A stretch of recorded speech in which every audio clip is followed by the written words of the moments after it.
Y el día de hoy comenzamos una serie. Vamos a hablar acerca del poder de la gracia.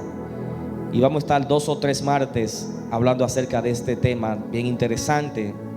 Lo de hoy será solamente un fundamento, una introducción a esto que vamos a comenzar a aprender. Vamos a aprender, amén. Así que prepárese usted ahí con sus anotes, abra su celular, su Biblia, y vamos a conocer algunas cosas importantes acerca de la gracia de Cristo, amén. Quiero leer en el libro de Colosenses capítulo 2 versículo 8. Y antes de entrar en hablar acerca de la gracia de Cristo, quiero poner un fundamento, y es hablar acerca de la persona de Cristo. O sea, es imposible nosotros hablar de gracia si no hablamos acerca del autor de la gracia, amén. Aquella persona por el cual nosotros tenemos acceso a la gracia, que es Cristo Jesús. Y quiero poner este fundamento en la palabra del Señor para que usted entienda lo que vamos a estar hablando en lo adelante y los próximos martes. Colosenses capítulo 2, 8 dice: cuídense de que nadie los cautive con vana y engañosa filosofía que sigue tradiciones humanas, la que está de acuerdo con los principios de este mundo y no conforme a Cristo. Diga, no conforme a Cristo. El verso 9 dice: toda la plenitud de la divinidad habita en forma corporal en Cristo, y en Él, que es la cabeza de todo poder y autoridad, ustedes han recibido esa plenitud. Además, en Él fueron circuncidados, no por mano humana, sino por la circuncisión que consiste en despojarse del cuerpo pecaminoso. Esta circuncisión la efectuó Cristo. Ustedes la recibieron al ser sepultados con Él en el bautismo. En Él también fueron resucitados mediante la fe en el poder de Dios, quien los resucitó de entre los muertos. Y quiero enfatizar en este verso el hecho de que la Biblia establece, y no solamente aquí sino en otros versos, que toda la plenitud de la deidad habita en forma corporal en Cristo Jesús. Es uno de los misterios de nuestra fe, el cual quizás nosotros no podemos entender al 100%, pero Jesús es el Hijo de Dios y también es Dios. Y es importante que usted conozca esto: Jesús es Dios, Jesús es el Hijo de Dios. El verso 10 también declara que en Cristo nosotros hemos recibido toda esa plenitud. O sea, Cristo es el mismo Dios. Filipenses también lo declara, que Él, siendo en forma de Dios, no estimó ser igual a Dios como cosa a que aferrarse, sino que se despojó de sí mismo, tomando forma de siervo, y se humilló hasta los sumos. Entonces es importante que usted tenga seguro de que Jesucristo es el mismo Dios y que en Él habita toda la plenitud de la deidad. En el verso 10 dice que nosotros hemos recibido por medio a Cristo toda esa plenitud. O sea, todas las bendiciones, todos los beneficios que nos son dados a nosotros por gracia a través de Cristo Jesús, nosotros tenemos acceso a eso, amén. Y en el verso 11 dice que en Él nosotros fuimos circuncidados. Dice: además, en Él fueron circuncidados, no por mano humana, sino con la circuncisión que consiste en despojarse del cuerpo pecaminoso. Esta circuncisión la efectuó Cristo. Y aquí ya comenzamos a hablar un poquito acerca del poder que nos da la gracia redentora de Cristo. Aquí está haciendo una comparación entre un rito que Dios había establecido como pacto entre Él y Abraham, y que el pueblo de Israel debía seguir cumpliendo ese pacto como un simbolismo, como una señal, como un recordatorio, para que el pueblo de Israel supiera que ellos habían sido elegidos desde su nacimiento, desde su creación, desde antes que la nación de Israel pensara en existir. Ya Dios había marcado una señal en Abraham, y era el pacto de la circuncisión. Amén. el pacto de la circuncisión. ¿Qué significa o qué implicación tiene para nosotros el que la Biblia dice que ya nosotros fuimos circuncidados a través de Cristo? Dice que ya Cristo efectuó esa circuncisión. Por lo tanto, nosotros tenemos acceso a través del sacrificio de Cristo a lo mismo que tienen acceso los hijos de Israel. O sea, nosotros somos el Israel espiritual. Amén. ¿Me siguen? Vámonos al libro de Génesis, capítulo 17, versículo 4. Le dije que usted venía hoy a aprender. Génesis 17, 4, porque quiero profundizar un poco en esto de la circuncisión. Dice el Señor hablando con Abraham: este es el pacto que establezco contigo. Tú serás el padre de una multitud de naciones. Oiga, tú serás el padre de una multitud de naciones. Este es el pacto que Dios está haciendo con Abraham. Dice: ya no te llamarás Abraham, sino que de ahora en adelante te llamarás Abraham. Le puso una H entre las dos A. Porque te he confirmado como padre de una multitud de naciones. El verso 6 dice: te haré tan fecundo, pero tan fecundo, que de ti saldrán reyes y naciones. Estableceré mi pacto contigo y con tu descendencia como pacto perpetuo para todas las generaciones. Y mire esto: yo seré tu Dios y el Dios de tus descendientes, y a ti y a tu descendencia les daré en posesión perpetua toda la tierra de Canaán, donde ahora andan peregrinando. Yo seré su Dios.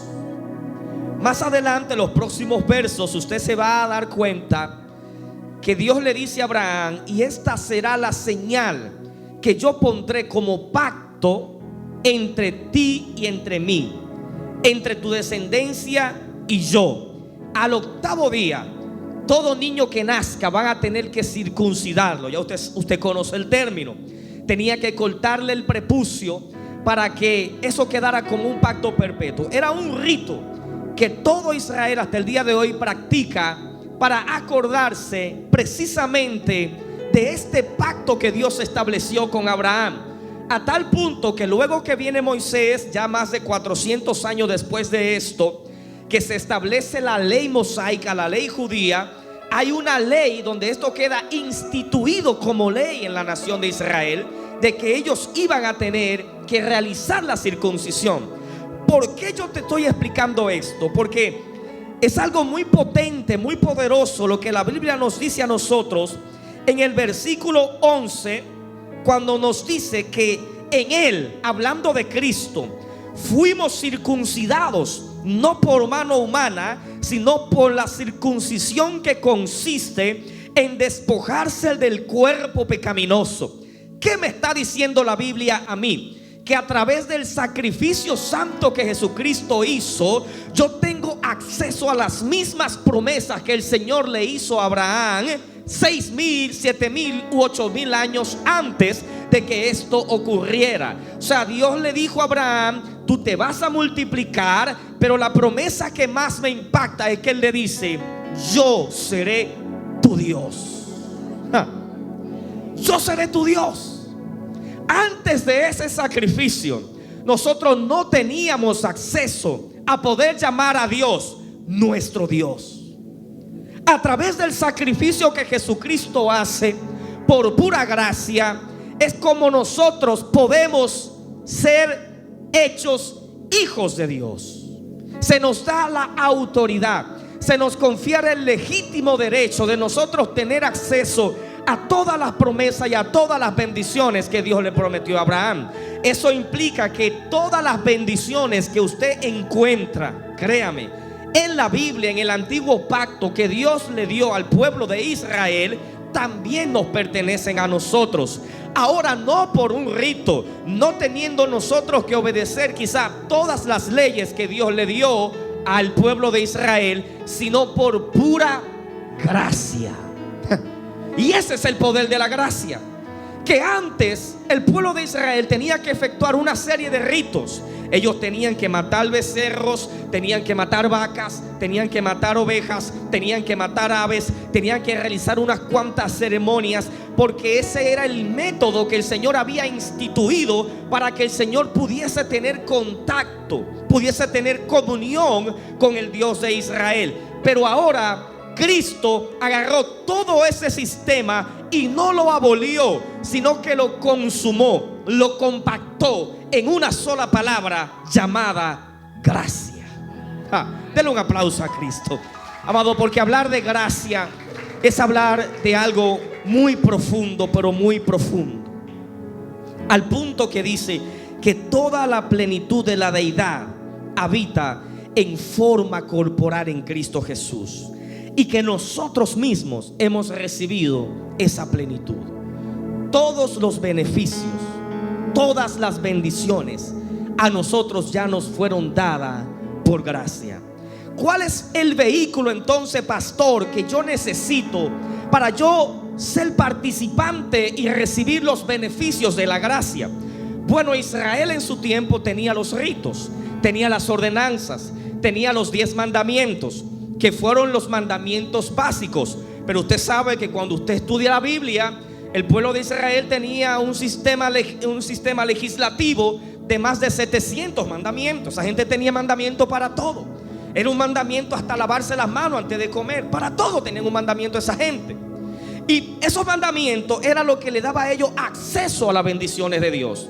Era lo que le daba a ellos acceso a caminar bajo la cobertura del Señor. Por eso el Señor se lo había dicho: yo seré tu Dios. O sea, Dios se apodera del pueblo de Israel, y el pueblo de Israel le es conferido el derecho de llamar a Jehová su Dios a través de los mandamientos, a través de los rituales y a través de las liturgias. Ahora a nosotros se nos ha dado un vehículo también para nosotros poder tener acceso a todas las bendiciones del Señor. La gracia es la fuente. La gracia es lo que el Señor tuvo que hacer. La gracia es lo que da origen a nosotros ser participantes de todas las bendiciones del Señor. Ahora, ¿cuál es el vehículo en el cual nosotros tenemos que montarnos para tener acceso a esa gracia? Ese vehículo se llama fe. Fe, mis hermanos. La fe es lo único que nosotros necesitamos. La capacidad de poder creer que todo lo que Jesucristo hizo, que el sacrificio santo que Jesucristo hizo, tiene la capacidad de darme a mí acceso a todas las bendiciones del Señor, es lo que va a abrir los cielos a mi favor y me va a hacer caminar bajo cielos abiertos en la tierra. ¿Por qué? Por gracia a través de la fe. Amén.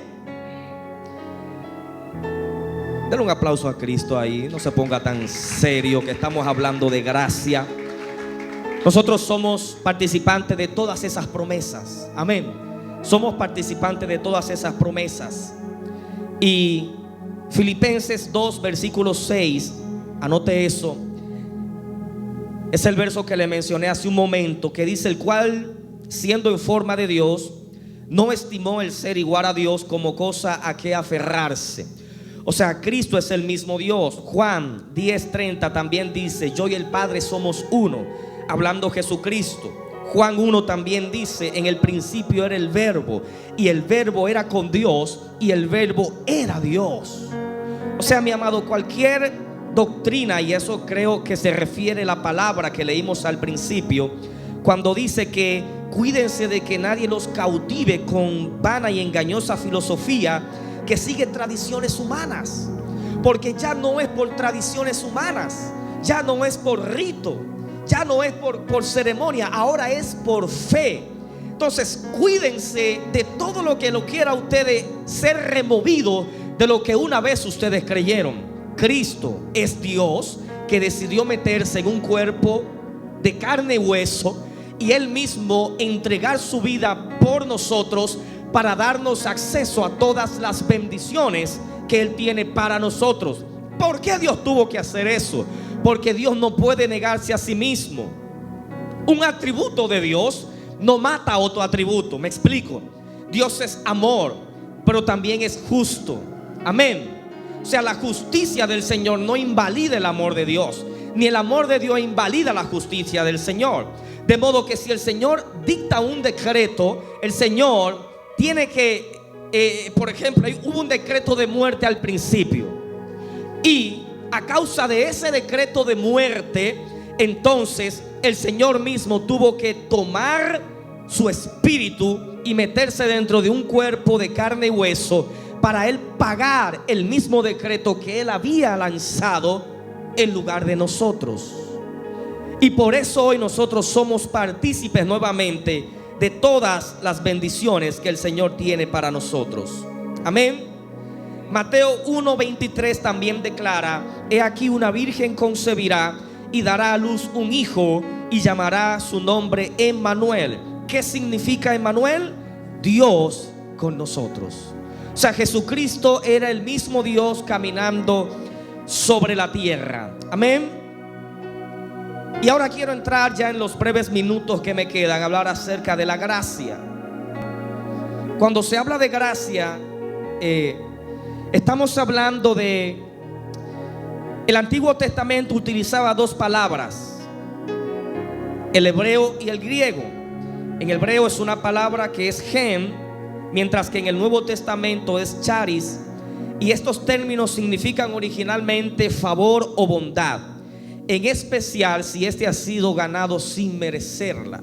O sea, la gracia, no se complique mucho, no hay que ser muy teólogo para entenderla. La gracia es simplemente el favor, la bondad, la misericordia que Dios tuvo para con nosotros, aún sin nosotros, sin merecerlos. ¿Por qué es tan importante nosotros entender el poder de la gracia?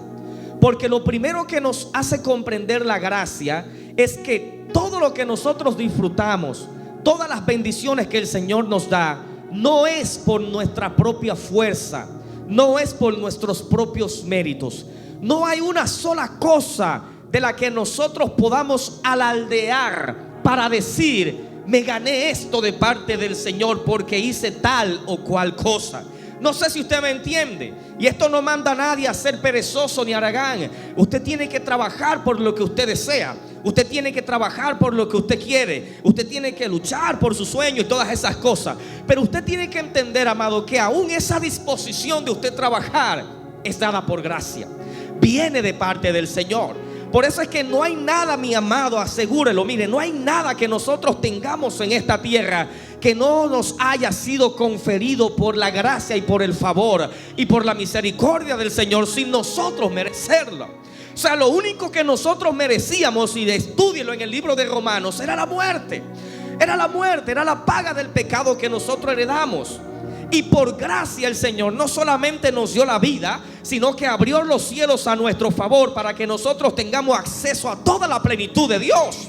O sea, Pablo dice: si Dios fue capaz de darte con su hijo a morir por ti, ¿cómo no te dará con él todas las cosas?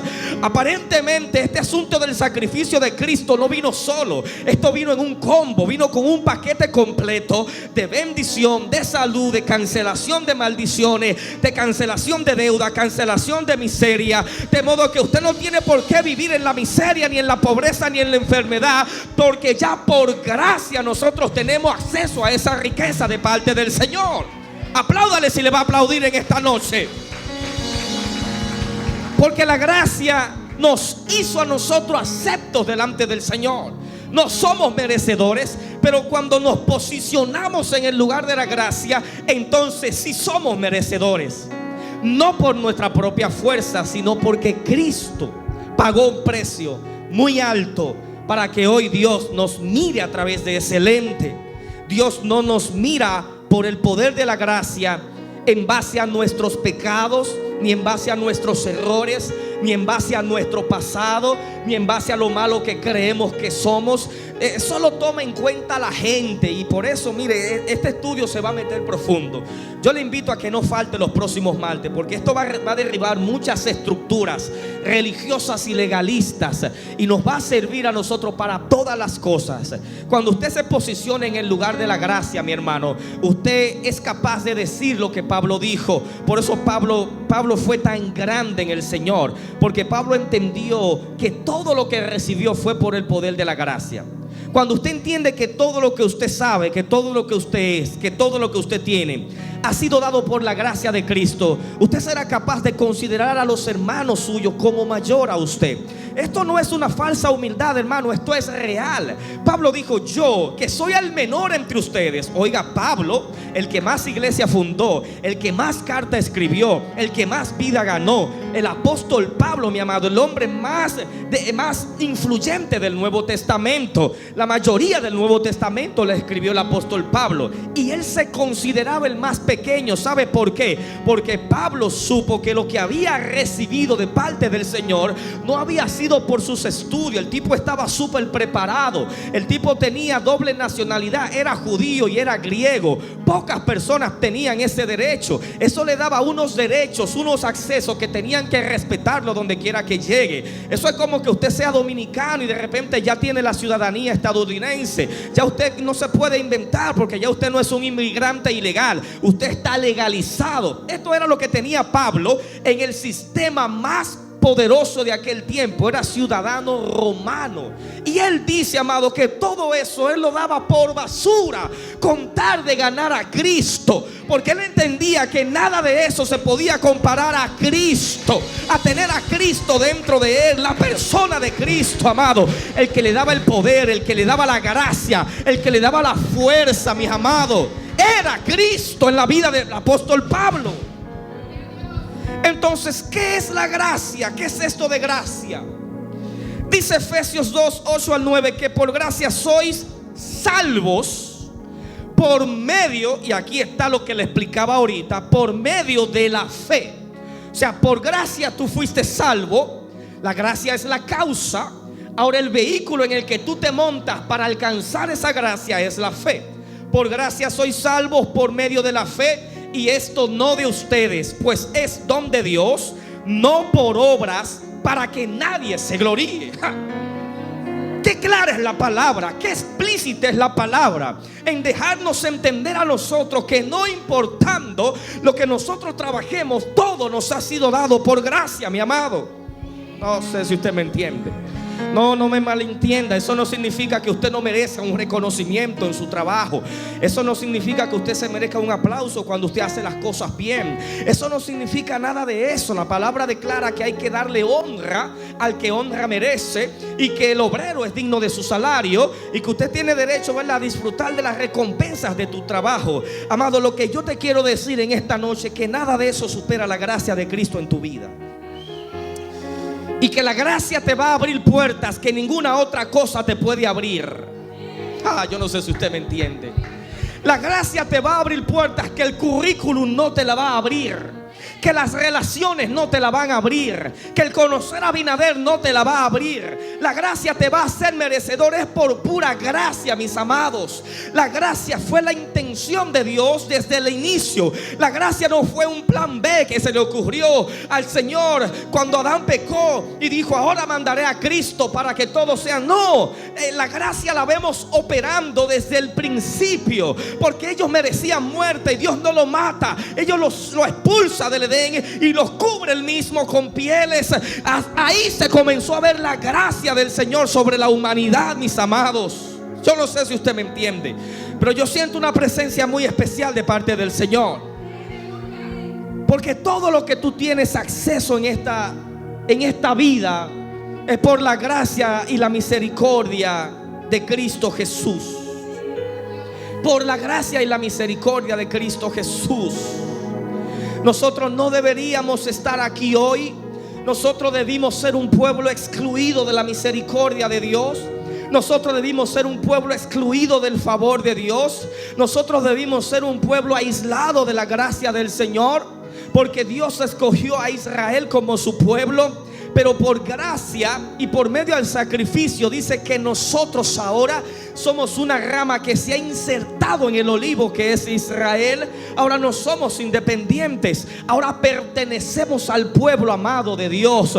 Ahora somos participantes de la naturaleza divina. Dios le dijo a Abraham: escucha el pacto, y dentro de ese pacto le dijo: de ti voy a levantar una nación grande y una nación poderosa, y voy a levantar reyes de tu descendencia a través del poder de la gracia. Por eso Santiago, Pedro lo dice, que nosotros hemos sido constituidos reyes y sacerdotes delante del Señor. Amado, pasamos de ser unos morimundos, de ser unos sin valores, de ser unos gusanos, a ser príncipes, a ser reyes, a ser sacerdotes para Cristo. ¿Usted sabe lo que eso implica? ¿Usted sabe lo que eso significa? Abashaya. Oh my God. Por eso yo no le acepto a nadie, mi amado, que diga, estando bajo la gracia, no, yo no valgo nada. No, usted vale mucho. Usted vale lo más costoso de esta tierra. Usted vale la sangre del Hijo de Dios. Usted vale la sangre de Cristo. Usted vale la vida de Cristo.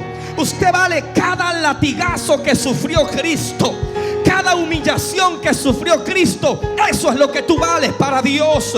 Que aún siendo Dios, tuvo que meterse en este cuerpo, soportarle que lo escupan la cara, soportarle que lo humillen, soportar que lo calumnien, soportar que lo injurien. El mismo Dios aguantándole todas estas cosas a los mismos hombres que fueron creados por Él. Oh my God. Usted no sabe. Mire. Ay. Usted no se ha puesto a meditar en eso. Yo soy de los que dicen que el dolor más grande de Cristo no fue el dolor físico, fue el maltrato emocional y psicológico al que Él fue sometido. Por eso le he explicado y les he dicho que Jesucristo era 100% Dios, pero también era 100% hombre. No era mitad hombre y mitad Dios. No era un asunto como lo pinta la mitología. No era un Hércules que fue engendrado de un Dios y de un ser humano. No, Él era 100% Dios y era 100% hombre. Y yo le voy a explicar por qué. ¿Por qué tenía que ser 100% Dios? Tenía que ser 100% Dios porque era el mismo Dios, el único que tenía la facultad, la capacidad, la pureza, la santidad de pagar un precio tan elevado. Toda la sangre debajo del cielo estaba contaminada con el pecado. Entonces tenía que venir una sangre que no sea fruto de un óvulo y un espermatozoide, porque ahí iba a entrar el pecado y la contaminación.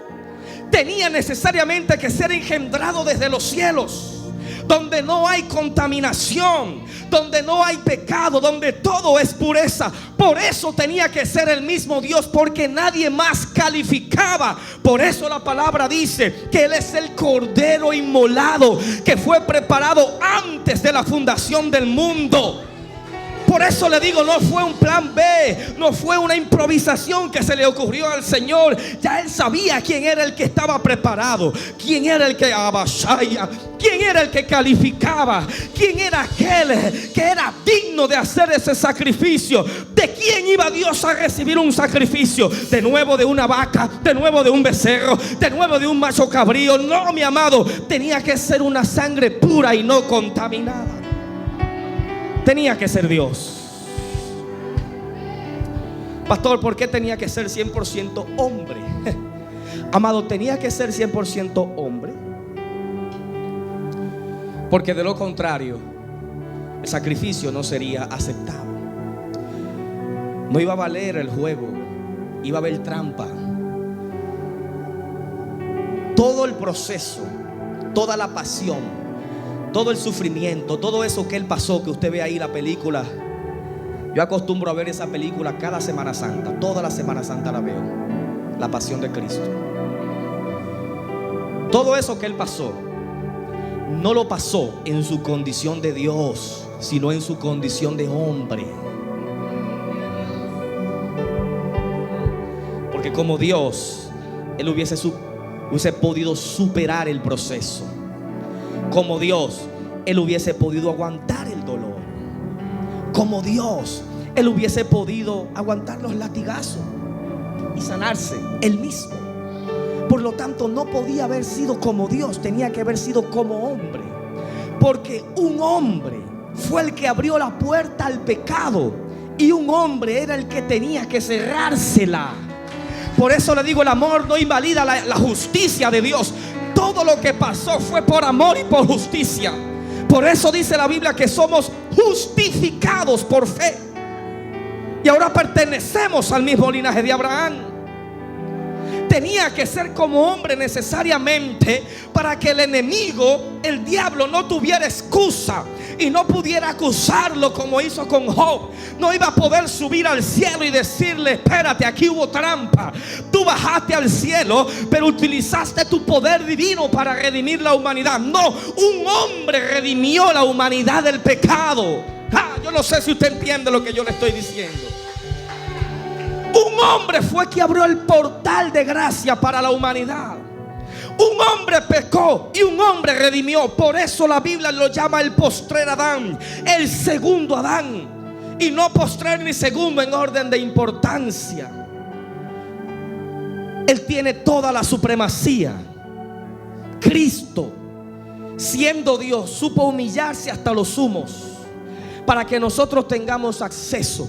Esto es tan importante, mis amados, porque a veces se nos pierde de vista el norte y nos vemos tan envueltos en el oficio, tan envueltos en el ajetreo, en el día a día, en las cosas, y no sacamos un minuto para detenernos a pensar que todo, en cuanto nosotros podamos disfrutar, ha sido por la gracia de Cristo.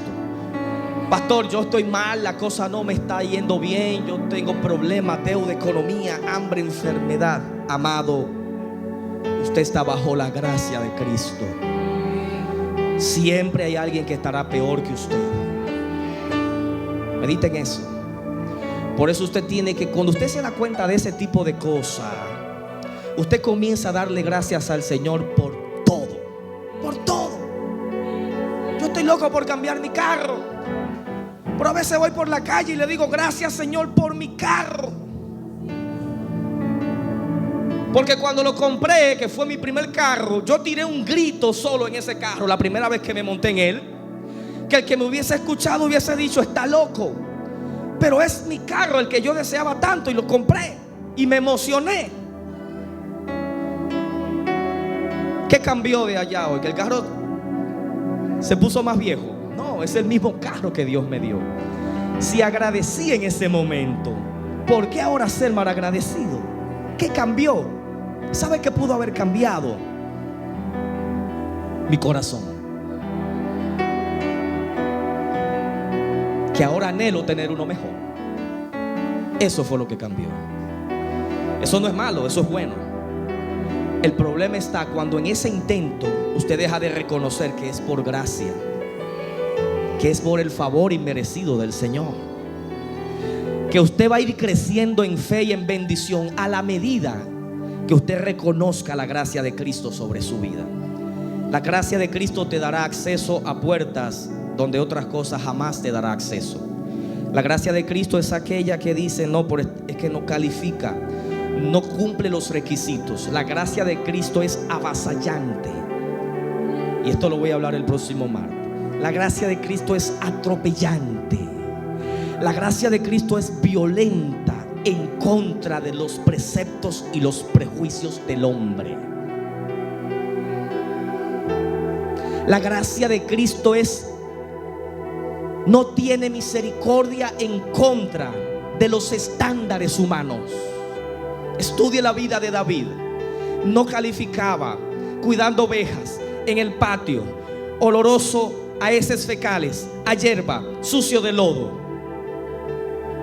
Fue el que calificó para ser rey. ¿Por qué? Por el favor y la gracia de Dios. Cuando usted entiende eso, amado, usted abre un poquito su mente y usted se vuelve un poco más flexible, porque usted nunca sabrá, si no es a través del poder de la gracia, quién es el próximo en la lista de Dios. Usted podrá saber quién es el próximo en la lista del pastor, quién es el próximo en la lista del jefe, porque es el que llega más temprano, porque es el que se porta mejor, porque es el que tiene un máster. Quién es el próximo en la lista del hombre, pero eso es en la lista del hombre. Usted nunca sabrá quién es el próximo en la lista de Dios si no es por la gracia, si usted no puede ver con los ojos que Dios mira. ¿Sabe cuál es el misterio más poderoso de la gracia? Y yo lo entendí, y es que la gracia trabaja con dos cosas que son ambas incontrolables para nosotros. Por eso es que no sabemos. La número uno, la Biblia dice que no es del que corre ni del que quiere, sino de Dios que tiene misericordia. Entonces este asunto de la gracia, el Dios otorgarle cosas, bendiciones a quien Él quiera, está sujeto a su sola voluntad. Amado, eso es serio, porque ahí no hay ley, ahí no hay requisito, ahí no, la voluntad de Dios. Que si Dios quiere agarrar uno que llegó nuevo a la iglesia y quitarle el micrófono al pastor Aníbal, y Dios decir: este ahora va a ser el pastor, nadie lo va a entender. Pero si es Dios, es posible que suceda. Y lo segundo es que también tiene mucho que ver con lo que hay depositado en el corazón del hombre. Eso también es complicado porque es difícil de ver. Cuando un profeta como Samuel, que dice la Biblia que no cayó a tierra una sola palabra de su boca, o sea, ese hombre no hablaba por hablar. Todo lo que ese hombre dijo mientras vivió se cumplió. Todo. Donde ese hombre llegaba, la gente temblaba, porque sabía que cualquier cosa que saliera de su boca representaba o una gran bendición o una gran catástrofe. Por eso cuando él va y pregunta donde el papá de David, Isaí, lo primero que hace Isaí es que se arrodilla y dice: ¿tú vienes en son de paz? Sí, vengo en son de paz, porque había temor. Donde ese hombre llegaba, la tierra temblaba, dice la Biblia, con el poder de sus palabras. Y un profeta como ese se equivoca eligiendo al rey. O sea, eso me dice a mí que me falta mucho por orar para yo poder ver como Dios ve en el corazón de la gente, porque los rayos láser no llegan ahí, los ojos del hombre no llegan ahí, porque esto es algo confuso, tiende a ser engañoso para la lógica humana, para la razón, para los preceptos, para el estereotipo social, tiende a ser confuso. El hombre no puede. El estereotipo de aquel tiempo tenía que ser alto, tenía que ser fuerte, tenía que ser hermoso, tenía que ser de buen parecer. Por lo tanto, nunca iba a ser David, nunca. Pero la gracia, dijo, es David. Cuando el pueblo pidió rey, esos fueron los atributos de Saúl: grande, apuesto. Dice que era de buen parecer. Y el pueblo le gustó, porque cumplió los requisitos del pueblo, pero no los requisitos de Dios. Por eso terminó cortado. Y Dios se proveyó un rey conforme a su corazón. Imperfecto, pecador, falló, pero de pronto tenía un corazón que a Dios le agradaba. Y esto es raro, hermano, eso es raro. Eso no se entiende si usted no comienza a estudiar la gracia de Cristo. No se entiende. Por eso es importante que conozcamos el poder de la gracia. Ya termino con esto, porque cuando usted comienza a entender el poder de la gracia, usted va a dejar de sentirse descalificado cuando usted se meta en círculos donde hayan personas que aparentemente se ven mejor que tú, pintan mejor que tú, tienen más dinero que tú, tienen más títulos que tú, tienen más trayectoria que tú, tienen más experiencia que tú. Usted va a dejar de autodescalificarse, porque usted va a estar anclado a la gracia de Cristo. Muchos de ustedes no me dejan mentir y lo saben, que Dios lo ha puesto por encima de mucha gente que aparentemente califican más que usted. ¿Y sabe qué es lo que te ha colocado? Es la gracia de Cristo. No fue que le caíste bien al jefe, no fue que le caíste bien al amigo, no fue que hablaron bien de ti, fue la gracia de Cristo. Ponte de pie en esta hora.